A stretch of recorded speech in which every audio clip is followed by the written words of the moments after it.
Good afternoon on this glorious summer day in Boston. So, very often there's young adults in our community and they're dating for a couple of years, or they don't even have someone, or they've been dating someone for 5 or 10 years. They're even engaged. And I say, "No, when are you going to get married?" And even sometimes when they get married, I say, "When are you going to build a family?" And you know what they say? They say, "Rabbi, you kidding me?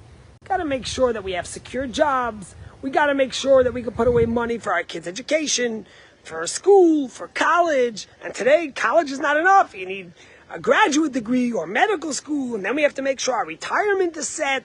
And what about a trust and a will for our children and grandchildren after we pass, that there should be accumulated wealth for them?" We're not ready. We're not financially secure yet. And that's the key buzzword. We're not financially secure. In the days of yore, you met someone you loved, you fell in love, and together you build a family. Was it easy? No. You struggled, you worked harder, you pushed to succeed. But thank God you made it through.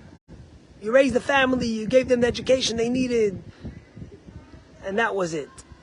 But today that's not the way it is. It's all about how much wealth we could accumulate and how much we could secure our financial future. But it's interesting because in this week's Torah portion, Moses recounts to us the manna from heaven. And Moses said that God gave us manna from heaven to test us, to see if God is in our heart or not, and to remind us that you can't just live off material food, materialism. You also need the word of God. That's what you live off of. And the question is, why is it a test?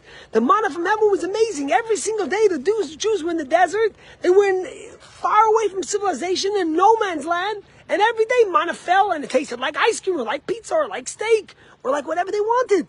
So why is that considered a test? And the answer is a very beautiful and powerful one. You see, the thing about the manna from heaven, the Bible tells us, the Torah tells us, is that every single day the manna came and you took a portion of manna. But if you took extra to save for tomorrow, it grew worms. It went spoiled. Only on Friday were they able to take a double portion, because the next day was Shabbat and there would be no manna. And that's why, by the way, we have 2 chalot on our Shabbos table. But why? Why couldn't they take for a few days? And maybe that's when it tells us that God says that way I was testing you. God wanted to test the Jewish people and see if they have faith that tomorrow God will provide again. Not saving up for a week, a month, a year, 10 years, a life, 5 generations, decades, but living with the trust and faith that God will provide. And that was the greatest test they had in the desert. Every day the manna fell. The manna was amazing. The manna was delicious. The manna was miraculous.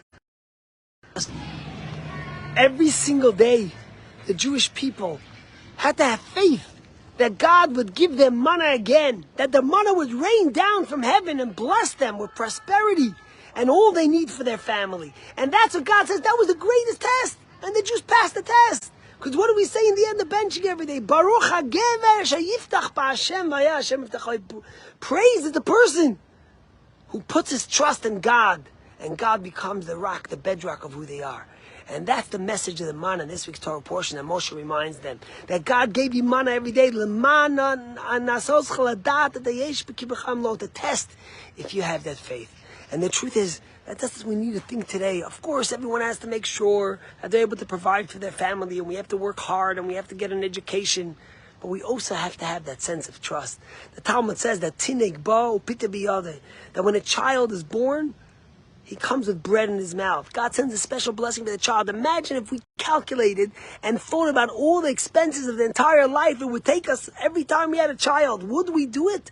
Or would we think, how could I do it? But you have to have a sense of trust. That tineg ba upita biyadeh, that the greatest source of everything, the one who gave manna every day, will provide it again tomorrow. This is a remarkable story about this guy who turns to God and says, God, says, please, I want one thing. I'm asking you. I want to have the Wall Street Journal from 1 year from now. Please, God. And God, the next morning he wakes up and he opens the paper and it says August 1st, 2024. Wow. The first thing he does is he runs to the business section and he opens up all the stock indexes and he sees in a year Which stock? Is it going to be Microsoft? Is it going to be Apple? Is it going to be Nvidia? Is it going to be JP Morgan? What's going to be the best stock? Where is it going to grow? And suddenly he starts thinking, wow, he knows what's going to fail. He could do options. He could bet against it. He could short the stock. He's going to be so wealthy. And he starts thinking about the homes he's going to buy, the vacation homes, the mansions. He's going to live on islands. He's going to have a yacht that's going to be worth $500 million. And he's going to have trust for his children, grandchildren, great-grandchildren. Whatever you want, he's going to have. He's going to drive Lamborghinis and McLarens and Bentleys.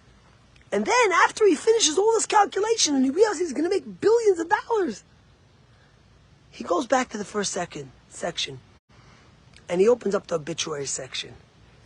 And the first thing he sees on the obituary section is the obituary for him. And he realizes that he only has a year left to live. He's going to die. And immediately he throws away the stock section. He crumples it up and he says, if I have a year left, I want to spend it with my family.